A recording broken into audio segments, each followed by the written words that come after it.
અત્યારે જે છે અમે આ હવેલીની અંદર આવ્યા છો, ત્યાં પણ બંધ ન થાક. હવે 2 કલાક છાની અંદર કોઈ બીજું ફરવા જ નથી આવ્યું.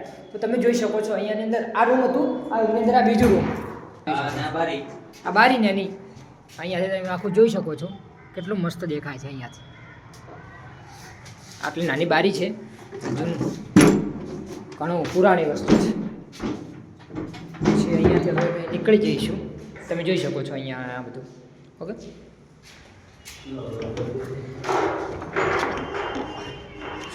આ જે છે બિકાનેરી કિલ્લો, ટેકરી બિકાનેરી કિલ્લો. અહીંયા થોડી ફોટોગ્રાફી કરી છે. હવે નીકળીશું અમે ઘર માટે, કારણ કે અમારી ટ્રેન છે અહીંયાથી 7:30 વાગ્યાની. તો અહીંયાથી હવે નીકળીશું ઘરે નીકળીશું, કારણ કે અમે ઘણું બધું ફરી લીધું છે. થોડુંક તમને વિડીયોમાં નથી બતાવ્યું, કારણ કે નથી યાર, કંટાળો આવતો. હવે તમને બીજું પણ બતાવી દઉં. કહો છો નાની બારી. હવે આની અંદર શું છે આપણે નથી ખબર, જોઈ લઈએ એકવાર. આની અંદર પણ કંઈક છે, તમે જોઈ શકો છો.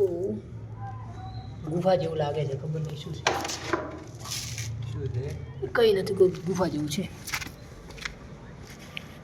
હવે નાના દરવાજા, આ રીતના દરવાજા જ છે. Okay, by.